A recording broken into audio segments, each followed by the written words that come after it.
Merci d'être là ce soir. Votre présence aussi nombreuse m'honore et m'oblige. Je savais que je n'étais pas seul. Et ce soir, j'en ai la confirmation. Ça fait chaud au cœur, je ne vous le cache pas. Je veux remercier aussi, je ne les citerai peut-être pas toutes individuellement, à l'occasion peut-être des mots que je vais prononcer, toutes les personnalités qui sont présentes ce soir. En particulier, je sais pas très élevé, notre ancien président de Bordeaux Métropole, Merlin Oscar, tous les nombreux élus qui sont présents, qu'ils soient élus au conseil municipal à mes côtés, quel que soit leur groupe Bordeaux Ensemble, les représentants du Renouveau Bordeaux, les élus métropolitains qui viennent d'autres communes, je les remercie, les élus départementaux, on a la chance d'avoir 2 élus départementaux à Bordeaux, mais aussi toutes et tous ceux qui sont présents ce soir. Du fond du cœur, je forme pour chacune et chacun d'entre vous des vœux chaleureux de belles et heureuses années, pour vous-même et pour vos proches. Cette soirée sera également l'occasion pour moi de former des vœux pour Bordeaux, et en particulier ceux du rassemblement et de la réflexion pour porter une nouvelle vision pour notre ville. Car je connais vos attentes et vos souhaits. À minima, je les imagine et je les devine. Nous aurons l'occasion d'y revenir lorsque le moment sera venu, bientôt. Or, ce soir, je suis venu vous dire que depuis 2020, depuis trop longtemps, on est négligé dans notre vie quotidienne. On est oublié. On nous a méprisés. Ce qui a été fait collectivement est oublié. Aujourd'hui, c'est défaut sur défaut, tout au long de ces années écoulées. C'est la conjugaison exercée par cette nouvelle équipe municipale d'une double vacance, d'une double absence, à savoir d'un côté l'abandon du quotidien et l'absence de perspective et de prospective pour notre ville. Pour ma part, je fais le constat que la cause de cet abandon vient de la priorité donnée par la mairie à l'idéologie et au dogmatisme sur la vie quotidienne des Bordelaises et des Bordelais. Souvenez-vous, il y a 4 ans, celui qui est aujourd'hui le maire de Bordeaux n'avait de mots que de concertation dans son vocabulaire. Il parlait même d'oxygéner la démocratie, de faire la démocratie permanente. Chacun observe aujourd'hui que nous n'avons pas la même définition de ces mots. Cette posture n'était que de l'affichage, ce n'est plus qu'une issue. Chacun d'entre nous peut citer de nombreux exemples de projets menés en ville contre la volonté des habitants, décidés au nom de l'idéologie punitive qui caractérise l'équipe en place aujourd'hui, en oubliant la vie des Bordelais, en s'asseyant sur la concertation, mise en sens unique de nombreuses rues, réduction drastique du stationnement, symboles bafoués, comme ceux du sapin de Noël et du carnaval. Bref, c'est une volonté de repli sur soi qui est à l'œuvre dans cette ville depuis maintenant 4 ans. C'est encore le même maire qui brandissait le drapeau vert d'une idéologie radicale qui s'enchaînait à une époque aux arbres de la place Gambetta pour éviter qu'il ne soit abattu, souvenez-vous, qui aujourd'hui participe dans de nombreux projets à l'abandon de cet idéal. Quelle sincérité, quel crédit accordé à ces coups médiatiques après 4 années de mandat, qui ont vu par exemple l'abattage d'une vingtaine d'arbres au Grand Parc pour agrandir un parking, ou plus récemment, d'arbres remarquables qui se trouvaient sur la rue Georges Bonnel. C'est une imposture, encore une fois. J'arrête là, nous aurons l'occasion d'y revenir, pour mettre en lumière d'autres contradictions, de dénoncer des méthodes quasi autocratiques qui sont à l'œuvre depuis 4 ans. La non-prise en considération des préoccupations de nos concitoyens, dont le maire n'a de faire que si ça sert son projet politique et celui de son équipe. J'ai la conviction que vous ne retrouvez pas à l'Hôtel de Ville une équipe dont la mission soit à la hauteur des idées que vous avez pour Bordeaux.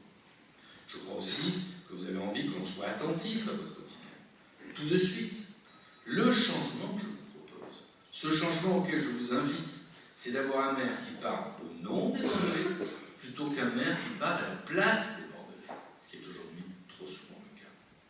Vous le savez, je suis prêt et disponible pour participer à ce changement. Il ne s'agit pas de rejouer le match de 2020 ou de se focaliser sur des questions de candidature, de posture, d'enjeu électoral ou de revanche. J'agis sans amertume. La vie démocratique et politique n'est pas toujours faite de victoire. Et je le sais mieux que quiconque. Je l'ai toujours su. On ne se construit pas sur la revanche. Ce n'est pas l'esprit qui m'anime. Loin de là. L'élection municipale, elle est digérée. Elle est derrière nous, derrière moi. Elle fait partie de mon histoire. Et je dois vous dire que ça m'a construit, ça y a participé. Depuis juillet 2020, j'ai beaucoup travaillé. Et je continue tous les jours. J'ai beaucoup consulté. Je continuerai sans relâche. J'ai appris aussi, et j'ai aussi changé nécessairement. J'ai mûri, vous voyez. Je multiplie les rencontres sur le terrain, avec les acteurs de la vie de la cité. Et elles me confirment toutes que le dialogue est toujours gagnant. Comme dans toute activité sociale de ce nom, il n'est question politique que d'une question collective, tout en avec un esprit de rassemblement. J'essaye donc aussi de fédérer les énergies. Le travail pour une opposition, c'est ingrat. Et on le sait tous ceux qui siègent à mes côtés au conseil municipal. Il consiste avant tout à prendre date, à contrôler, à alerter, à dénoncer les erreurs, porter la voix de ceux qui sont en désaccord, proposer des alternatives. Avec le groupe municipal d'opposition Bordeaux Ensemble, nous le faisons sans état d'âme, sans agressivité, sans se désemparer ni faiblir face aux situations que nous traversons. C'est le même esprit qui anime l'ensemble de mes collègues, des collègues maires et élus métropolitains, et j'en profite pour les saluer du groupe Métropole Commune à Bordeaux Métropole. Je veux ici saluer tous mes collègues présents et je les remercie de leur présence. J'en profite d'ailleurs pour excuser celles et ceux qui ont tenu à ce que je les excuse, au rang desquels parmi les élus municipaux Nathalie Delatte, notre ministre, qui est à Paris en ce moment, Thomas Caselin, qui ne pouvait pas être là ce soir non plus, Guillaume Chaban-Delmas, qui ne pouvait pas être là, et Nicolas Pereira, qui tenait à ce que je les excuse, qui est de nombreux maires. Nous avons une équipe entièrement dévouée à notre ville, qu'elle se constitue aujourd'hui. On s'aide mutuellement dans cette tâche difficile, on se rapproche entre groupes d'opposition, elle s'étoffe chaque jour, cette équipe, chaque jour davantage, et on n'est jamais assez nombreux. Vous y avez toute votre place. Ensemble, notre projet, c'est de construire avec chacun d'entre vous le Bordeaux de demain, le Bordeaux de nos rêves, le Bordeaux qui reprendrait un temps d'avance, sans négliger le Bordeaux d'aujourd'hui. Cette ambition, rien ne peut l'empêcher. Tout m'ira bien. C'est mon moteur. Je veux sans relâche agir pour l'avenir des Bordelais. Rester sensible, écouter, vivre notre ville, ressentir ses mouvements, je dirais même faire battre mon cœur à son rythme. Comme vous, je suis fier des Bordelais. Et j'ai une vraie passion pour ses habitants, mais aussi pour ses emblèmes. Que de moments avons-nous vécu avec l'UBB, les Lyonnes, les Girondins. Et je reste d'ailleurs très attentif et très confiant à leur côté dans cette période difficile que traverse le sport, le club. Les JSA, les boxeurs, les volleyeuses, tous ces éléments qui font la fierté du monde sportif à Bordeaux. Je pense aussi aux milliers de sportifs que compte chaque année et tout le temps dans notre ville. Ces milliers de bénévoles dans leurs associations. Je pense aussi à tous ces artisans de notre vie économique. Les commerçants, trop oubliés. Et j'en ai vu tout à l'heure en vous accueillant venir ce soir. Les entreprises, toutes les entreprises, les acteurs de la culture. On ne peut pas se passer de rapport à l'émancipation et au développement personnel de chacun. Je n'oublie pas non plus notre université, qui est un modèle, et ses 140 000 étudiants, qui font le dynamisme de notre métropole. Ce vivier fait de notre ville une vitrine pour notre région. Et tous les éléments que je viens de citer s'ajoutent à tout ce qui fait aussi la fierté de notre puissance économique sur notre territoire. Je pense à la viticulture qu'il faut protéger et aider. Je pense à l'aéronautique qu'il faut accompagner et aider à se développer. Je pense au nautisme et toutes ces filières sur notre territoire. Au fond, comme vous, j'aime passionnément Bordeaux. Et quand je dis Bordeaux, je pense aux Bordelaises et aux Bordelais. On n'est jamais assez généreux avec les hommes et les femmes qui font notre vie. Le plus grand honneur de ma vie politique, ma plus grande fierté, c'est d'avoir été le maire des Bordelaises et des Bordelais. C'est ancré. Et faire de la politique, c'est s'engager pour les autres. Et je veux le redire ce soir. Ce soir, vous l'avez compris, au-delà d'une simple cérémonie de vœux, Je veux vous livrer une partie du diagnostic que je porte sur l'état de notre vie. Vous avez été au marché de Noël cette année? Alors il s'est mis à brûler tout seul. Les causes indéterminées, ça a été une autocrémation. Il était tellement fier du marché de Noël qu'il s'est consumé tout seul. Il n'y a plus de vie en ville, de dynamisme. Comme je disais, la presse spécialisée en 2019, elle disait Bordeaux mieux qu'à Paris, avec de la production lyrique. Aujourd'hui, tout ça s'est effondré. En plus, des fonds de baisse de budget, bien évidemment, et puis tension sociale, si vous suivez un petit peu l'actualité de l'opéra. Pour terminer, et en entretenir la rigueur si je n'évoque pas, quid du verdissement de cette ville? Bien sûr qu'il faut l'amplifier, bien sûr que c'est important, bien sûr qu'il faut une politique utile sur le rafraîchissement des pôles de lutte contre le réchauffement, bien sûr, et on ne fera pas moins bien, on fera même mieux, comme je l'ai dit.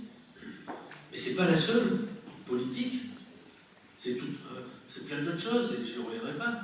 Une politique municipale, c'est pas simplement faire plaisir à tel ou tel.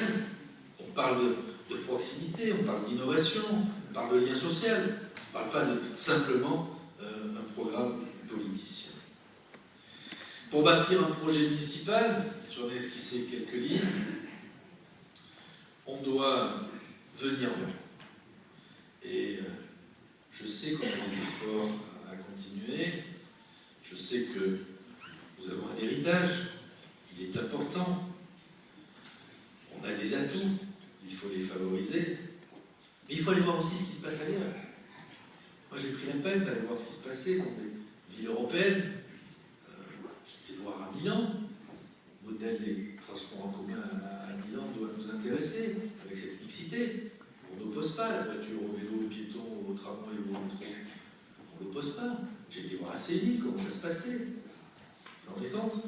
À Séville, c'est 40 degrés l'été. Et on a dit que bientôt Bordeaux pourrait être concerné par de telles températures à l'horizon 2035. Donc on va voir ce qui se passe. Mais à Séville, très typiquement, ils ont une politique d'ombrières.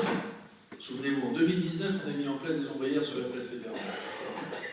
Elles ont disparu. Depuis, elles meurent dans un hangar au fin fond du nord de Bordeaux. Moi, je vous invite à une démarche participative. Et dans les prochaines semaines, on doit multiplier nos échanges dans les quartiers pour écouter, pour échanger, proposer, débattre, mettre en débat des propositions. Bordeaux a connu pendant 25 ans une transformation profonde et réussie. Et je vais avoir une pensée très, très affective pour Alain Juppé, qui a créé toutes ces conditions. Mais si aujourd'hui cet effort s'est arrêté, il s'est arrêté depuis 4 ans, il faut imaginer un projet pour les 25 prochaines années, mais qui ne se résume pas à cet horizon.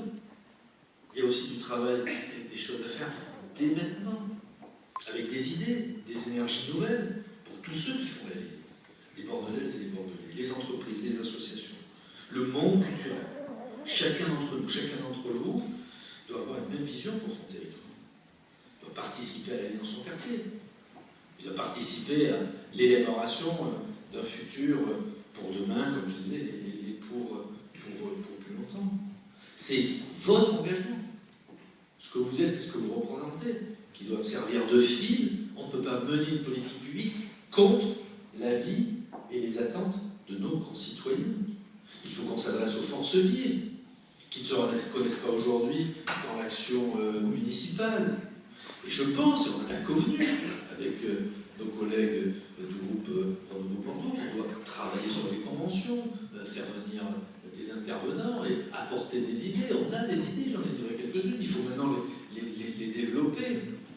Ces conventions devront traiter de tous les sujets qui nous concernent au quotidien, mais aussi structurer une vision pour les décennies à venir. On parle de santé, on a un formidable hôpital et un formidable écosystème en termes de santé. Mais il faut le renforcer. Et quand je parle de santé, quand on parle de santé, je veux penser à la santé mentale. Ça a été une des grandes causes nationales de l'ancien Premier ministre. Il faut en faire une cause locale, parce que nous sommes concernés. C'est aussi vers ça qu'il faut aller. Ville, c'est pas simplement s'occuper des trottoirs, des tramways et des écoles. Ça fait partie des sujets qu'il faut embrasser, qu'il faut investir. Quand je parle de ces sujets, je parle aussi des métiers de demain. Comment on favorise l'innovation, qu'elle soit industrielle, technologique, autour de l'image, autour des matériaux. Bien sûr qu'il faudra réfléchir les uns et les autres là-dessus. Il faut réenchanter notre vie. C'est quoi d'être heureux dans une ville comme Bordeaux? Quels sont les services, quelles sont les activités, les animations qui participent à ce bonheur que je disais précédemment? Il faut bien évidemment s'occuper des plus fragiles, je l'ai déjà dit. C'est un honneur pour une société que de s'occuper des plus fragiles. Des tout petits aux plus anciens. C'est un honneur. Qu'est-ce qu'on va faire de la dépendance dans quelques années? Bien sûr que ça va concerner nos collectivités. Et une grande ville comme Bordeaux doit être là aussi en pointe. L'espérance de vie, elle se rallonge, tant mieux. Il faut l'accompagner. Quelle est la capacité que l'on a à aider toutes celles et tous ceux qui veulent rester à domicile? L'autre jour, j'étais avec une association qui s'occupe de beaucoup de seniors, de retraités, on dit. C'est formidable ce qu'ils font. Et c'est pas simplement des sorties régulières pour aller voir telle ou telle animation. C'est participer au savoir, c'est s'entraider, faire société, prendre soin. C'est formidable, il faut aider ce genre d'association, on ne peut pas les mettre en difficulté. Et il y a beaucoup d'exemples comme celui-là. Mon objectif, il est clair, et je finirai là-dessus. Il s'agit d'abord de reformer des vœux pour l'année 2025, et de façon plus politique, 2025 doit être l'année pour nous de préparation de l'alternance. Cette ambition est celle du rassemblement. Et je crois, comme toujours, que l'union fait la force. Et on ne se prête pas, quand je parle de ça, ce n'est pas la question immédiate de candidature individuelle, de jeu politique. Ça serait stérile. Je parle de collectif, d'un projet commun. Et que toutes celles et tous ceux qui considèrent qu'aujourd'hui on n'est pas bien à Bordeaux se réunissent pour porter un projet différent. Il faudra le moment venu exposer, faire de la pédagogie auprès de nos concitoyens. Quelles sont les améliorations qu'on va apporter dans leur vie quotidienne? Quelle est la vision différente que l'on porte de notre territoire? On nous compare beaucoup, certes, mais reprenons notre destin dans nos mains. Cet exercice, il est difficile, il est contraignant. C'est cette aspiration à mieux vivre ensemble. La responsabilité de porter un nouveau rêve pour Bordeaux, de dessiner ensemble. On ne doit pas se dérober, je ne déroberai pas face à ça. Et je vous le redis avec conviction, je serai impliqué. Vous pourrez compter sur moi. Et je sais aussi que je peux compter sur votre présence et votre action. Vous êtes très nombreux ce soir. Et ça nous rassure dans cette capacité que nous avons à pouvoir proposer quelque chose pour les années et les mois qui viennent. Je vous dis de nouveau et du fond du cœur, très bonne et très belle année 2025. Merci beaucoup. Bien évidemment, elles ne sont pas exhaustives. Il conviendra dans les semaines qui viennent et les mois qui viennent de les affiner, de les compléter et prendre en compte toutes les contributions. Ces propositions, elles se organisent autour de 3 objectifs à atteindre et pour répondre à tous ces défis. Faire de Bordeaux une ville sereine, faire de Bordeaux une ville rayonnante et faire de Bordeaux une ville facile à vivre tous les jours. Ce n'est pas anecdotique. Dans quelques jours, on illustrera avec mes collègues au conseil municipal un certain nombre de nos propositions. Il y a le vote du budget qui va avoir. Et c'est dans ce cadre-là que nous proposons des économies de gestion pour dégager des moyens financiers, que nous redoutons l'appel à l'emploi qui est trop important, nous ferons des contre-propositions. Nous proposerons aussi des actions, certes nouvelles, à financer, mais on proposera des économies pour avoir une ville plus propre. Il faut mettre de l'argent. Une ville plus sûre, quand on parle d'environnement, il faut passer à l'acte de suite et pas attendre des années. Nous avons besoin d'une tolérance zéro face aux incivilités de toutes sortes. Je n'y reviendrai pas. Qu'elles soient d'ailleurs, qu'elles portent atteinte d'ailleurs à l'environnement et aux personnes et aux bâtiments. J'affirme de nouveau que le maire a toute sa place dans le continuum de sécurité. tel que ça a été dit, sur le spectre de la prévention et de la répression, l'aide aux victimes, j'insiste sur ce point. Notre seule ambition, c'est de protéger les victimes et de prendre soin des victimes. Le prendre soin, Alexandre, c'est bien. Ça doit être une motivation essentielle de l'action publique et de collectivité. Et quand je dis ça, ça ne peut marcher qu'avec du volontarisme. Oui, il nous faut de l'autorité. Oui, il nous faut de l'ordre. Il nous faut du volontarisme. S'impliquer, faire avancer, se projeter, fédérer. Je l'ai rappelé précédemment, mais il y a beaucoup de choses à faire. Et ce n'est pas ce soir qu'on pourra toutes les décliner. Et j'en ai donné quelques pistes sur la sécurité, sur l'entretien de l'espace public. Regardez ce qui se passe ailleurs, parce que ça marche bien dans certaines villes. Il nous faut une vie plus sûre, s'assurer que les gens sont en sécurité, je l'ai dit. Une vie moins sale, j'en ai parlé. Et à côté de ça, il y a d'autres défis du quotidien. Comment on se déplace dans notre ville, comment on accède à la culture, comment on garantit à nos enfants une bonne condition d'accès dans nos écoles, comment on a la capacité à créer de l'emploi en accueillant des entreprises, en soutenant nos anecdotiques des caricatures. Comment expliquer aux habitants du quartier Brazza qu'on va leur mettre les paquebots devant chez eux pour les déplacer de notre secteur de la ville où ils ne seraient pas bien accueillis? C'est pas ça. Une vision globale d'un territoire et de ses habitants. Une ville moderne, c'est une ville qui intègre et c'est une ville où tous les habitants ont un rôle sans discrimination territoriale. Le vivre ensemble, il doit être préservé, il doit être approfondi, il doit même être stimulé, avant tout par l'action locale et quotidienne. C'est ça, le rôle d'une ville. Il est essentiel de proclamer pour chaque citoyen le droit de vivre dans un environnement agréable et sain. C'est une condition sine qua non de la citoyenneté. Je le disais, et au-delà de la situation propre de notre ville, beaucoup attendent de nous une vision, un projet urbain. C'est primordial. Mais encore une fois, il ne peut y avoir de vision, d'ambition que si elle est humaine et collective. On ne parle pas simplement de nouveaux équipements, de nouvelles infrastructures. Moi, je parle d'une communauté de vie où chacun a sa place. On peut faire le constat, encore une fois, que ce n'est pas une charge gardée, le camp politique. C'est partagé. L'innovation a toute sa place, là aussi. Là, on est pris dans un carcan politique. Ce n'est pas ça, l'enjeu de l'écologie de demain. Ce n'est pas ça, la façon d'appréhender l'avenir de nos enfants, leur donner une situation, permettre leur éducation, les faire accéder au savoir et préparer leur vie d'adulte. L'idée qui voudrait qu'aujourd'hui, seuls les écologistes se préoccupent de l'écologie est hautement contestable. On l'a prouvé et on le prouvera encore. Il faut une écologie, il faut une vision de notre territoire qui soit compatible avec la croissance économique. Comme toutes les villes, Bordeaux doit s'inspirer de cette ambition commune de dessiner un avenir avec de l'activité, de la croissance et du bien-être. C'est ça notre ambition. C'est celui-là qui devrait nous guider. Une ville ne peut être agréable à vivre que si elle offre un sentiment de communauté. Cela signifie un sentiment d'appartenance, d'inclusivité et de cohésion sociale. Quel beau mot, la cohésion sociale. C'est pas Alexandra, là aussi, qui me dira le contraire, elle qui allait porter le pacte de cohésion sociale. Ça va être au cœur de notre activité politique, cette cohésion sociale.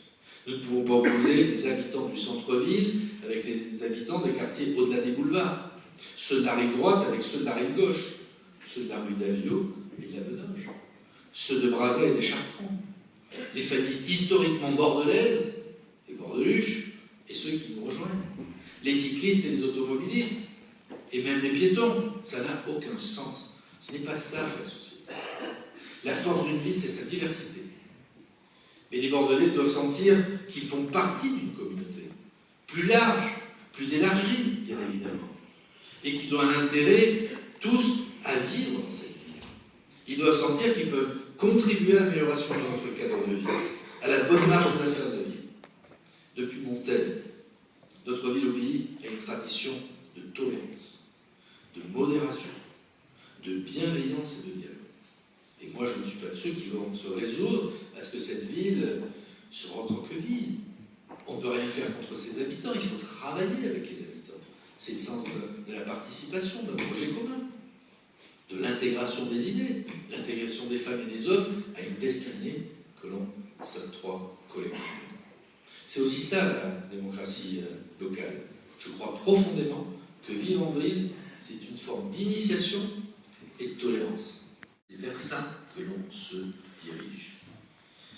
Bordeaux ne supportera pas un nouveau mandat à ce rythme-là. Et il faudra, le moment venu, remettre de l'ordre dans nos finances. Il y a d'autres choix qui sont possibles. Et nous l'avons fait au moins une fois, et on le refera au budget de 2025. Nous avons proposé un contre-budget, des amendements budgétaires qui mettraient en avant des économies faciles à réaliser, des prestations qui sont doublées. Pourquoi les doubler? Des contrats de prestation parce que, de forme de faillandise et de paresse, on préfère s'adresser à d'autres que confier ça à nos personnels. Des économies dans le choix du soutien qu'on apporte aux différents acteurs de la cité, aux associations très nombreuses, et on compte sur eux, bien évidemment, qui participent de la vie de la cité. Au lieu de ça, ils ont cédé à la facilité de l'impôt, je l'ai dit, et des tarifs.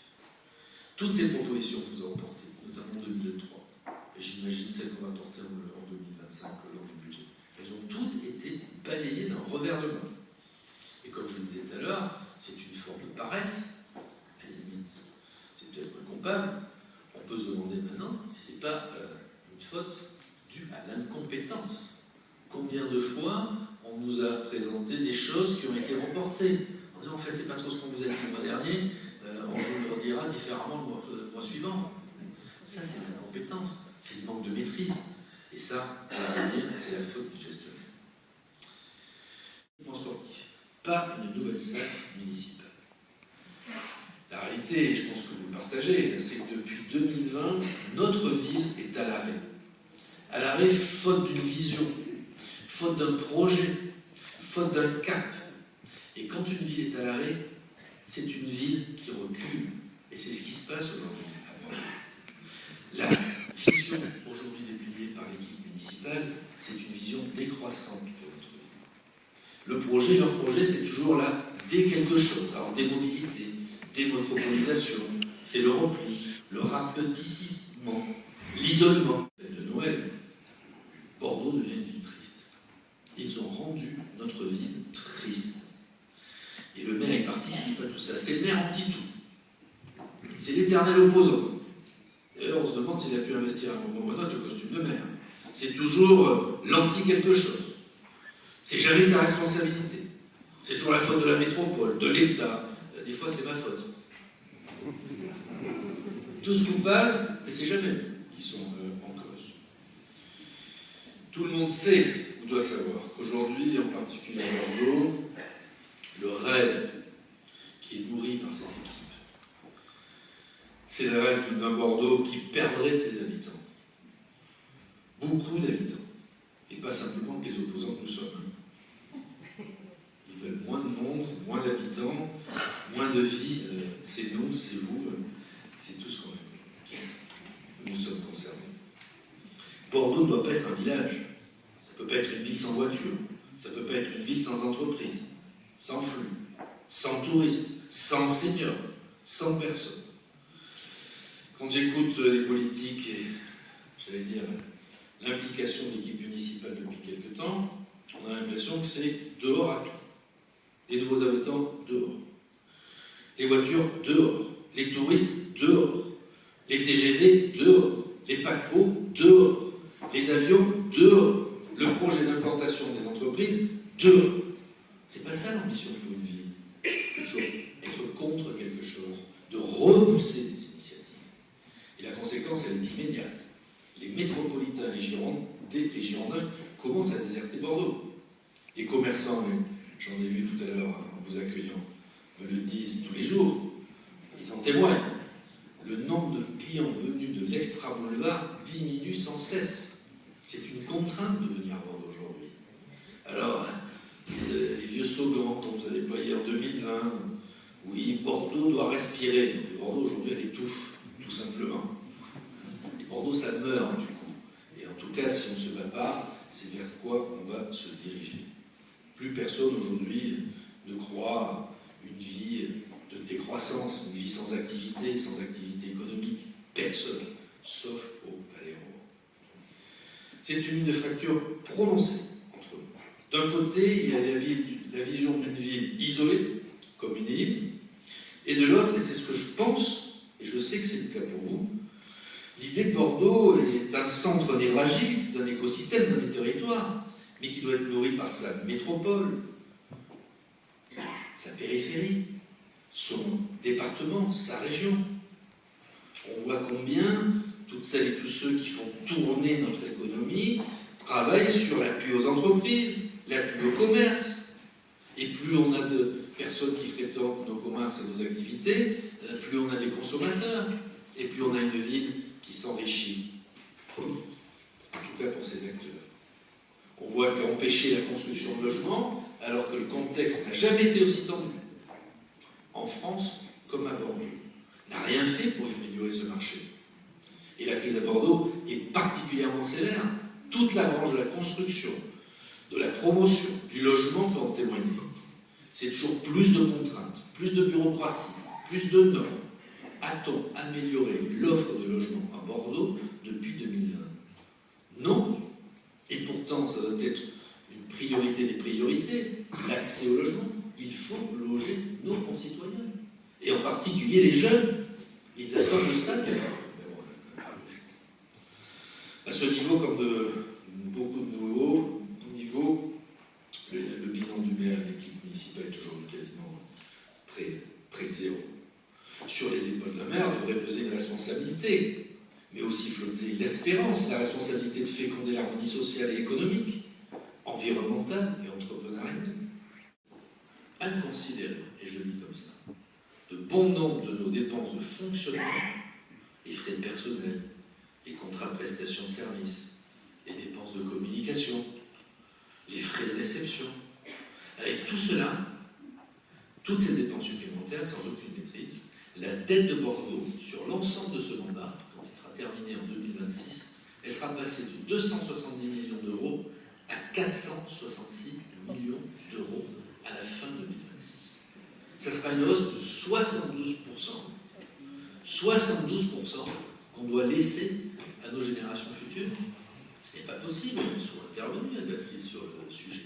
Maîtrisons la dette, c'est avoir une saine gestion de l'argent public. C'est cette dette qu'on veut laisser à nos enfants. Moi, je me pose, et on n'empruntera pas ce chemin. Des choses qu'on fera plus tard, ou des choses qui n'existent pas, tout simplement. Quand vous pensez que cette course aux chiffres, en termes de vitrine, parce que c'est pas autre chose, a poussé l'équipe municipale à planter, c'est bien, 5 arbres rue des Piliers de Tutelle, juste à côté du Grand Théâtre, des arbres qui auront coûté 960 000 euros. La réalité, elle est là. Pour 5 arbres supplémentaires, plus d'1 million d'euros d'investis. Pour des arbres, d'ailleurs, quand on voit les conditions dans lesquelles ils ont été plantés, ont peu de chances de résister à l'échelle du temps. Et c'est à l'image d'ailleurs de nos finances, et la façon dont elles sont gérées depuis 4 ans, et j'y reviendrai. Si on devait pointer les défaillances de la gestion actuelle de Bordeaux, j'aurais dû d'ailleurs commencer par un état et un tableau sur l'état de nos finances et la conduite des affaires municipales. Quand on parle de finances, Béatrice ne me démentira pas, et notre présidente de commission, Marie aussi, il y aurait tellement à dire, et je vais en dire un mot. Et la façon dont on mène aussi les affaires municipales. On le sait aujourd'hui, ça fait l'actualité. Il y a quelques semaines, ici comme ailleurs, les finances publiques sont aujourd'hui contraintes. C'est une réalité. Et on ne peut plus faire n'importe quoi, comme une certaine époque, avec l'argent public. C'est précieux, l'argent public. Et donc nos ressources sont difficiles aujourd'hui. On a des dépenses aussi qui augmentent, qu'il faudrait maîtriser. La seule réponse, comme un espèce de réflexe pavlovien d'équipe en place, on augmente les impôts. Et la première décision de fonds structurel sur les finances de la ville portée par l'actuelle majorité municipale, ça a été d'augmenter de 4,53% notre taxe foncière. Ça vient s'ajouter à l'augmentation des tarifs, de tous les tarifs. Ceux de la cantine scolaire, pour une famille sur deux, c'est plus 50%. Et là, on nous annonce pour quelques jours une nouvelle taxe sur les véhicules. Une surtaxation sur les véhicules. Les véhicules dits lourds. Mais qui c'est qui va les peser? Et puis comment ça peut s'organiser? Enfin, c'est une taxe supplémentaire. Et tout ça, qui c'est qui paye au final? Ce sont les Bordelaises et les Bordelais. Ce sont les familles qui vivent à Bordeaux. Je vous le dis comme je pense, ils sont en train de nous faire les poches. Ils nous font les poches. Et ça, il faut résister. Et sur un certain nombre de sujets de tarification, qu'on ne nous parle pas de justice sociale, en 2020, le tarif le plus bas pour la cantine scolaire était de 45 centimes le repas. C'était une tarification déjà dite sociale. Ils ne l'ont pas inventée, elle existait. Personne n'en a rajouté. On le faisait dans ce domaine comme dans d'autres domaines, pour faciliter l'accès au savoir, pour faciliter l'accès à la cantine, à la culture, au sport. Bien, eux, face à ces difficultés que je ne dis pas de gestion d'argent public, le seul remède qu'ils trouvent, c'est augmenter les impôts et taper dans la poche des Bordelaises et des Bordelais. Il ne faut pas croire qu'il n'y a que des riches à Bordeaux. Et puis c'est quoi d'être riche? Et là aussi, on stigmatise, on oppose, et en plus, on pressurise. Ce n'est pas normal. C'est ce même raisonnement, cette même idéologie aveugle, qui leur a fait prendre la décision inique d'augmenter les taxes foncières, je l'ai dit, en considérant, et c'était d'ailleurs un des arguments dits pédagogiques qu'ils voulaient déployer, que ça toucherait que 32% des Bordelais. C'est pas très grave. S'il y en avait 70% épargnés, pourquoi pas? Mais non, c'est pas ça la justice sociale. C'est toujours s'attaquer aux mêmes. C'est considérer qu'il y a d'un côté les nantis et de ceux qui sont dans le besoin. C'est pas ça la vision d'une ville et d'une population. Même raisonnement quand la majorité, là aussi Géraldine peut en témoigner, de ce nouveau concept de dire qu'on réserve les places en crèche qu'aux familles dont les parents ne travaillent pas. C'est quand même douloureux comme raisonnement. Et puis c'est, j'allais dire, une frontière supplémentaire qu'on installe suivant les personnes qui travaillent ou qui ne travaillent pas.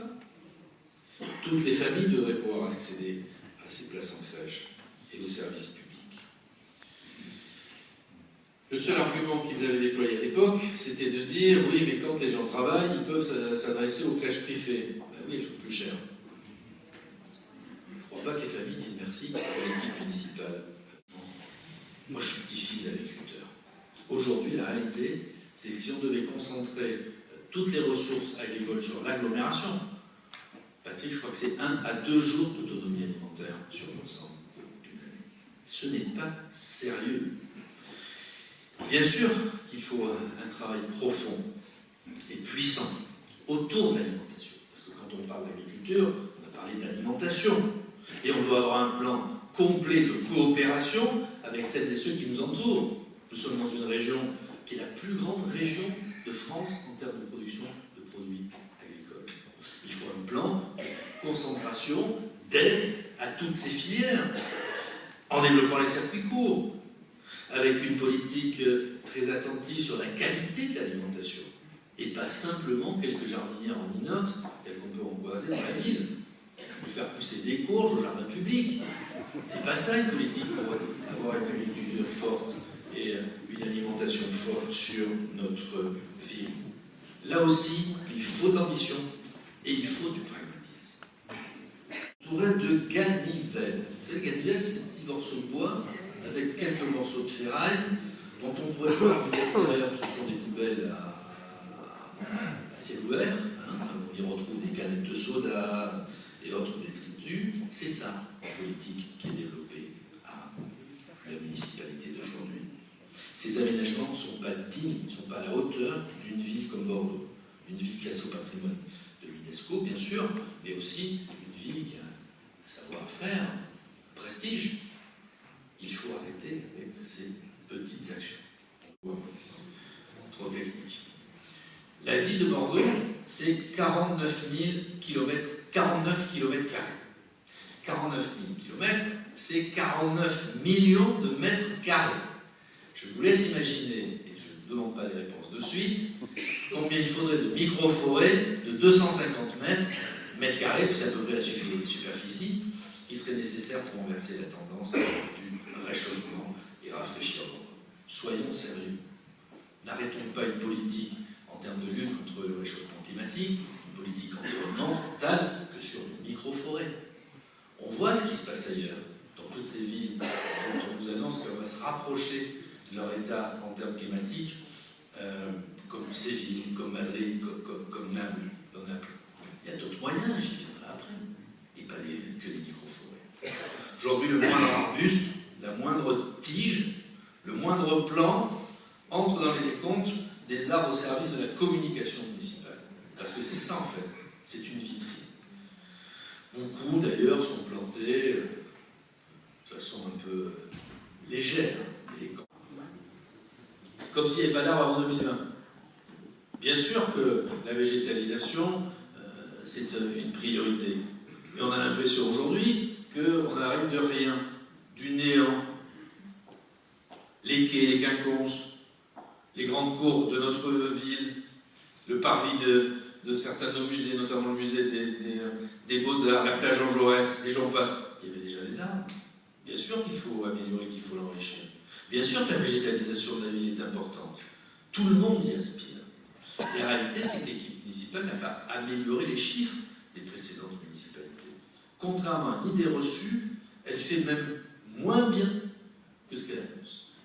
Sur le précédent mandat, ce sont en moyenne 650 arbres qui étaient plantés chaque année. Aujourd'hui, les chiffres officiels font état d'une moyenne de 450 arbres plantés chaque année. C'est plus de 30%. Et on voudrait nous expliquer que c'est l'inverse. Alors c'est vrai que pour gonfler un bilan qui mène, l'équipe en place a recours à l'artifice des micro-forêts. Et avec les micro-forêts, on va nous expliquer qu'il y a eu 10 000, 20 000, 50 000 arbres supplémentaires. À 40 millions. Je vous le dis, quand on a un micro-projet, on finit avec un micro-bilan, et ça paraît logique qu'on ait des micro-forêts. Tout ça, il y en avait 121 en 2020. 3 agents par an depuis 2020. Quel exploit! Vous parlez d'un plan de recrutement. Autre exemple, très concret. Le maire, à cause de son dogmatisme avec son équipe municipale, a mis 4 ans pour accepter de signer le contrat de sécurité intégré avec l'État. On ne peut pas, d'un côté, s'étonner que l'État ne fasse pas assez et ne pas signer un engagement avec l'État. Ce dispositif de contrat, avec des actions concrètes derrière, intégré avec l'État, il date d'automne 2020. Au train où vont les choses, l'année prochaine, il aura à peine feuilleté les pages et on devra attendre beaucoup de temps avant de pouvoir avoir des actions concrètes. Comme sur l'armement, il ne faut plus jouer la montre, il faut aller à l'essentiel. Rappelez-vous, sur ce sujet, je faisais partie des seuls qui proposaient d'armer la police municipale, de recruter une brigade cynophile. Aujourd'hui, on a un chien. J'ai jamais vu dans le monde. Un chien. Et on m'explique même qu'on n'est pas prêt de le revoir parce que le maître chien, lui, est parti. Et un chien sur maître chien, ça marche. On avait proposé à l'époque de multiplier les caméras, d'équiper un peu mieux notre police municipale, d'avoir une liaison plus solide avec l'État et d'autres partenaires. À l'époque, on nous avait un petit peu moqué, un peu vilipendé. Je constate enfin, avec un peu de soulagement, que même à l'hôtel de ville, il s'aligne un petit peu sur ses positions. Tant mieux. Et pour le coup, moi je ne vais pas critiquer quelqu'un qui a changé d'avis. Tant mieux. Mais qui quitte à changer d'avis, autant aller au bout de la démarche. Et plutôt que de n'afficher que des vœux pieux, mettre les moyens et la volonté nécessaire pour arriver à cet objectif. Je le redis, sécurité, propreté, éclairage public. Tout ça est lié dans un bilan que l'on dénonce, que je dénonce, qui conduit à déposséder les Bordelais de l'espace public. Parce que la réalité, elle est là. Et sur ce sujet, les Verts sont dans un déni total. Il suffit de voir prospérer, pardon de le dire comme ça, le narcotrafic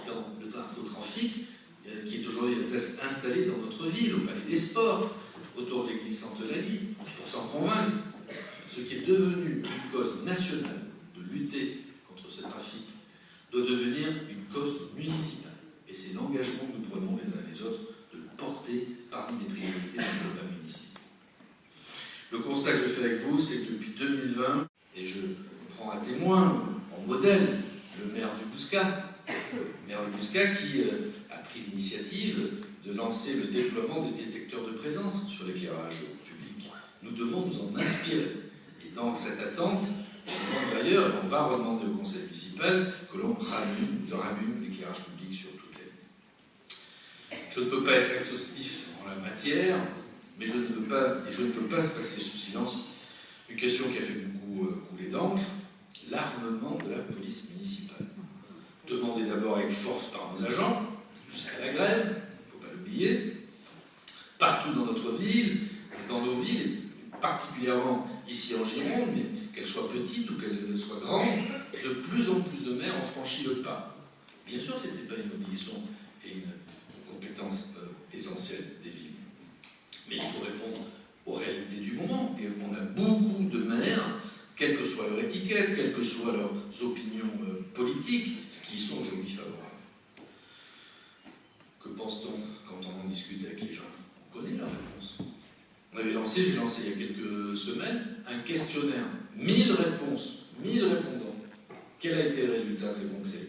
82% des personnes sont favorables à l'armement de la police municipale.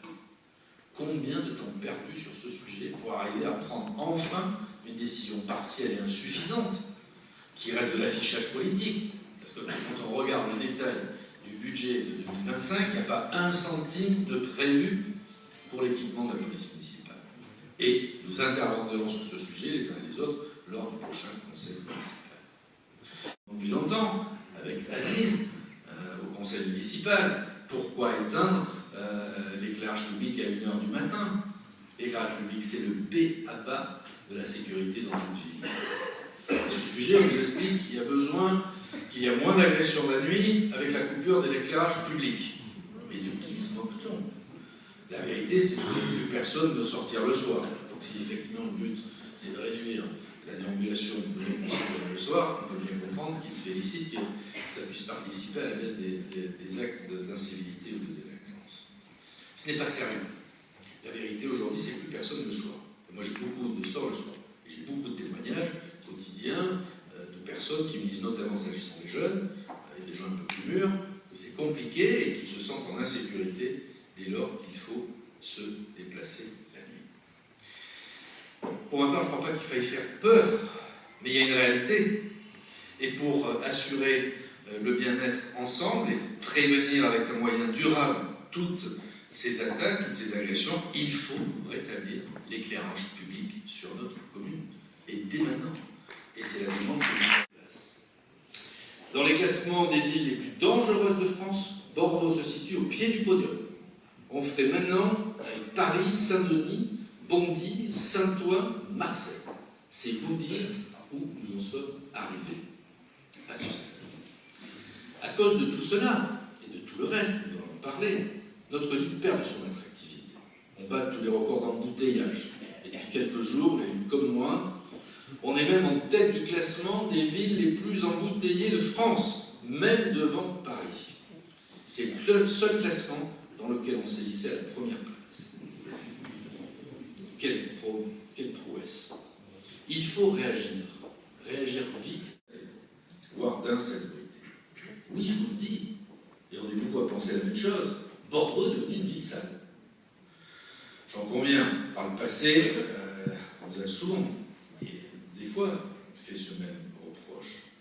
Mais aujourd'hui, on voit bien que conserver nos rues, nos trottoirs dans un meilleur état de propreté n'est plus une priorité. C'est difficile de lutter en permanence contre les incivilités, mais on y parvenait à l'époque grâce à une politique plus résolue que celle que nous connaissons aujourd'hui, plus volontariste. D'ailleurs, pour ne pas rester que sur la seule critique, nous avons, avec les élus de l'opposition, Bordeaux Ensemble, Renouveau Bordeaux, fait des propositions concrètes pour inverser cette tendance insupportable. Il n'y a pas de solution miracle à inventer en la matière, il faut un renforcement des moyens de la propreté de la ville. C'est ce que nous proposons, et nous l'avons déjà proposé, en le chiffrant, de l'ordre de 1 million d'euros par an, financés tout simplement par des économies sur la gestion municipale actuelle. Le premier critère d'un cadre de vie agréable, c'est la propreté. Ça doit donc être la priorité d'un maire. L'équipe municipale actuelle s'en tient sur ce sujet à des postures qui relèvent de la seule gestion des déchets. On fait des plans, on fait des réflexions, des comités de pilotage. Mais chez vous, quand vous avez sorti votre poubelle, comme moi, on ne peut pas dire que vous avez nettoyé votre maison, ni même assurer la propreté de chez vous. C'est pas ça qui se passe. Évidemment que non. C'est insuffisant. Quand on parle de propreté en ville, sur l'espace public, on parle de nettoyer les trottoirs, enlever les graffitis, de sortir ces herbes folles, le traitement des feuilles mortes, les carcasses de véhicules, du mobilier urbain qui est détérioré, plus d'entretien dans les espaces verts. C'est tout cela qui participe à la propreté de l'espace public. Mais rien de cela n'est pris en charge par l'équipe municipale en ce moment. J'ai commencé à vous parler d'insécurité croissante, celle que nous connaissons. Je vais m'y arrêter quelques minutes, quelques instants. Je viens d'évoquer la propreté de l'espace public. J'affirme avec conviction que le sujet de la propreté et de la sécurité sont éminemment liés. C'est interdépendant. L'entretien vigoureux de l'espace public est un facteur de sécurité sur l'espace public. Un espace public dégradé encourage le relâchement des comportements et la commission des incivilités. Je veux que l'on applique à Bordeaux le modèle bien connu qui a été à l'œuvre dans les années 90 dans certaines villes aux États-Unis comme New York, le modèle de la vitre cassée. Quand on détériore, on répare. Quand quelque chose ne va pas, on le répare. C'est une tolérance zéro, c'est de la réactivité, c'est du volontarisme. Toujours sur l'insécurité, il serait aisé de ma part d'expliquer que c'est la seule faute de l'équipe en place. C'est la seule responsabilité du maire. Mais 2024 était déjà supérieur à ceux constatés sur l'ensemble de l'année 2023. En 2024, c'est un fait de violence tous les 2 jours que l'on assiste. Et on ne parle pas d'incivilité, on parle de délinquance, d'attaque, de cambriolage. C'est ça la réalité. Ne travestissons pas les mots sur ce sujet. Au-delà de ce constat, je constate que la posture, la doctrine, la réponse du maire de Bordeaux n'est pas à la hauteur. Face à cette situation, il considère qu'il n'y appartient pas totalement d'agir. Il pense même que ce n'est pas le responsable de la sécurité de nos concitoyens, parce que ça serait la mission de l'État et à lui seul de gérer ce problème. Je suis comme vous, j'imagine, en désaccord profond sur ce sujet. Je pense, comme vous, que le rôle du maire est de mettre tout en œuvre pour assurer la sécurité publique dans une ville. Une posture ferme, une action volontariste, guidée par un seul principe, celui de, comme je le disais tout à l'heure, d'une tolérance zéro. Cet engagement, c'est un endiguement, jamais suffisant. On doit toujours revenir à l'œuvre là-dessus, car il doit s'accompagner de notre pilier essentiel du bien vivre ensemble. C'est la prévention. On peut parler d'une politique volontariste en termes de sécurité si avant ou pendant, on applique aussi des grandes lignes sur la prévention. Et ce, dès le plus jeune âge. La notion de respect, du bon comportement avec les autres. Cette fermeté, elle est nécessaire pour assurer la tranquillité de tous. Je crois profondément que la sécurité est la première des libertés et le premier des droits fondamentaux.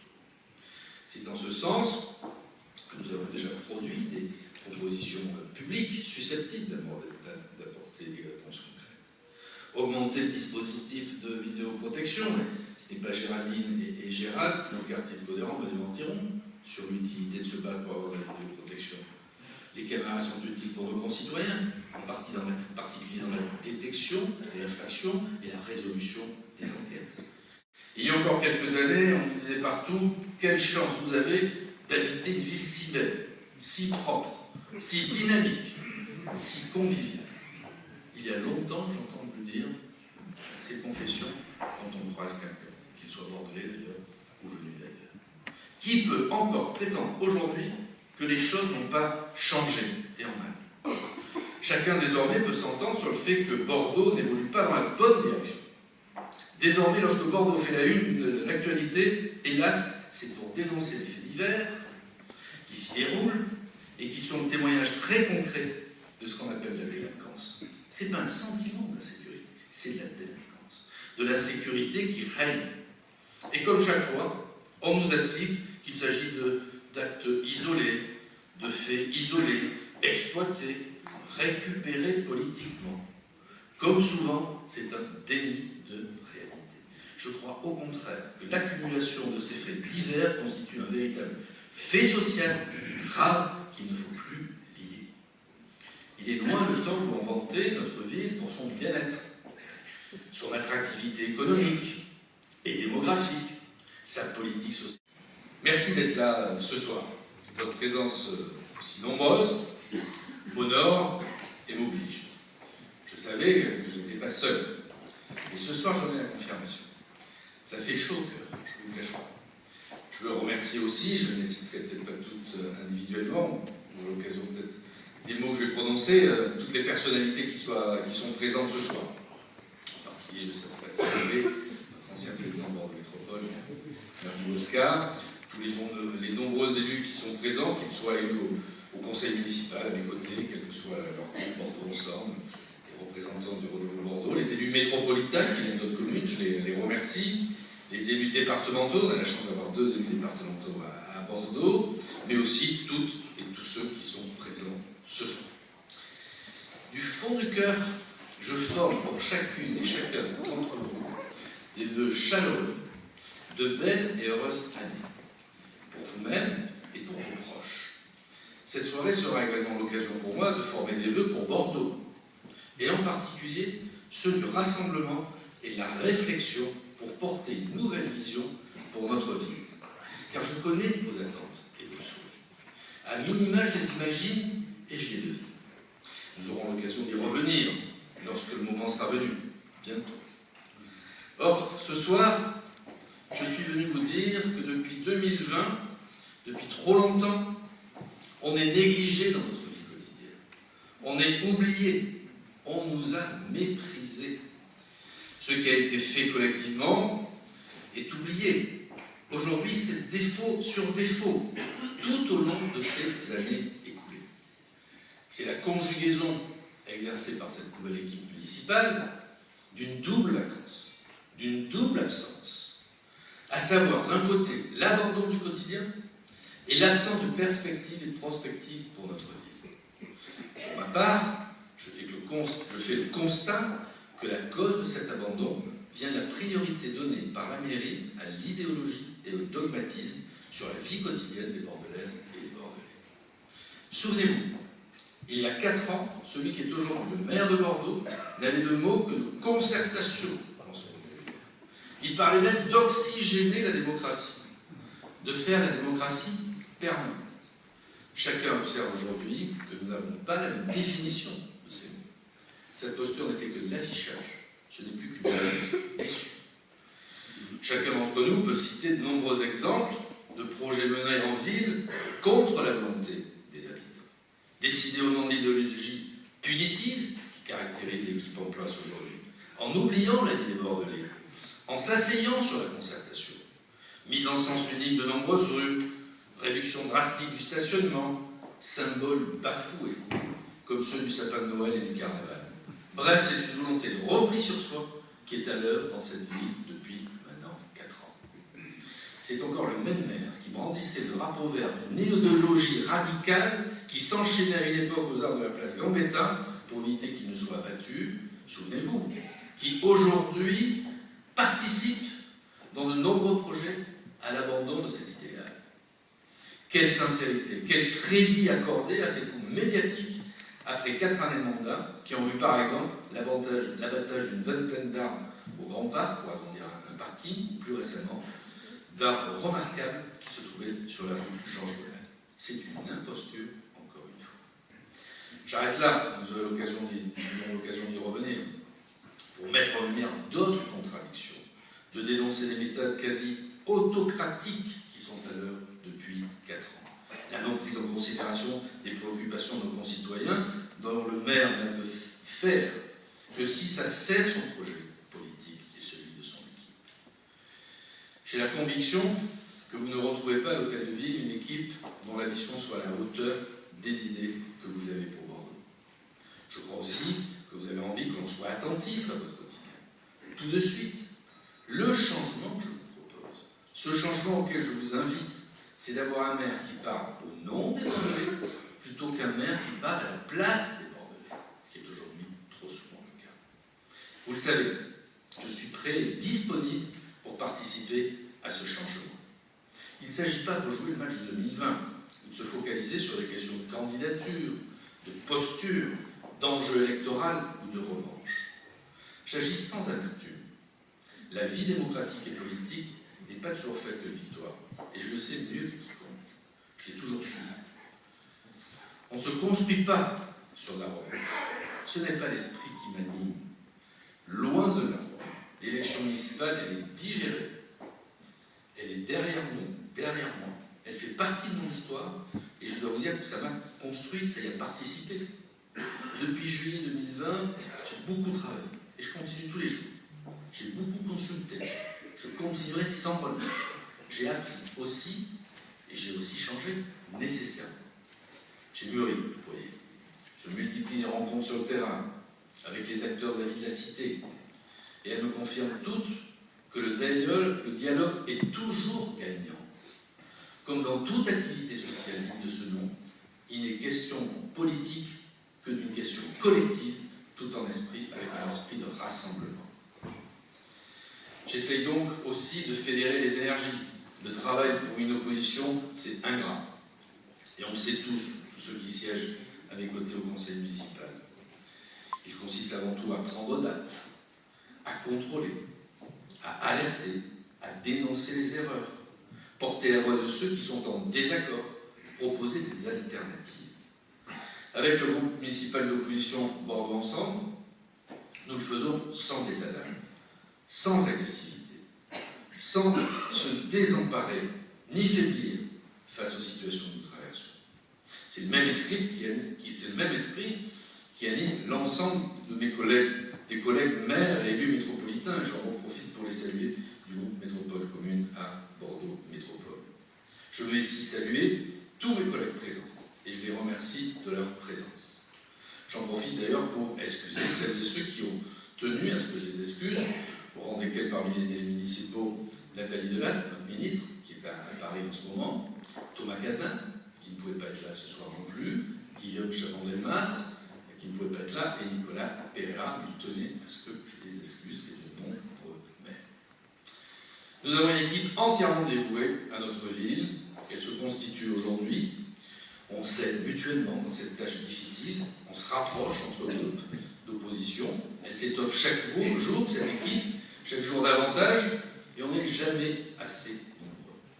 Vous y avez toute votre place. Ensemble, notre projet, c'est de construire avec chacun d'entre vous le Bordeaux de demain, le Bordeaux de nos rêves, le Bordeaux qui reprendrait à un temps d'avance, sans négliger le Bordeaux d'aujourd'hui. Cette ambition, rien ne peut l'empêcher. Tout m'y ramène. C'est mon moteur. Je veux sans relâche agir pour l'avenir des Bordelais. Rester sensible, écouter, vivre notre ville, ressentir ses mouvements, je dirais même faire battre mon cœur à son rythme. Comme vous, je suis fier des Bordelais. Et j'ai une vraie passion pour ses habitants, mais aussi pour ses emblèmes. Que de moments avons-nous vécu avec l'UBB, les Lyonnes, les Girondins. Et je reste d'ailleurs très attentif et très confiant à leur côté dans cette période difficile que traverse le sport, le club. Les JSA, les boxeurs, les volleyeuses, tous ces éléments qui font la fierté du monde sportif à Bordeaux. Je pense aussi aux milliers de sportifs que compte chaque année et tout le temps dans notre ville. Ces milliers de bénévoles dans leurs associations. Je pense aussi à tous ces artisans de notre vie économique. les commerçants, trop oubliés, et j'en ai vu tout à l'heure en vous accueillant venir ce soir, les entreprises, toutes les entreprises, les acteurs de la culture. On ne peut pas se passer de leur rapport à l'émancipation et au développement personnel de chacun. Je n'oublie pas non plus notre université, qui est un modèle, et ses 140 000 étudiants, qui font le dynamisme de notre métropole. Ce vivier fait de notre ville une vitrine pour notre région. Et tous les éléments que je viens de citer s'ajoutent à tout ce qui fait aussi la fierté de notre puissance économique sur notre territoire. Je pense à la viticulture, qu'il faut protéger et aider. Je pense à l'aéronautique, qu'il faut accompagner et aider à se développer. Je pense au nautisme et toutes ces filières sur notre territoire. Au fond, comme vous, j'aime passionnément Bordeaux. Et quand je dis Bordeaux, je pense aux Bordelaises et aux Bordelais. On n'est jamais assez généreux avec les hommes et les femmes qui font notre vie. Le plus grand honneur de ma vie politique, ma plus grande fierté, c'est d'avoir été le maire des Bordelaises et des Bordelais. C'est ancré. Et faire de la politique, c'est s'engager pour les autres. Et je veux le redire ce soir. Ce soir, vous l'avez compris, au-delà d'une simple cérémonie de vœux, je veux vous livrer une partie du diagnostic que je porte sur l'état de notre vie.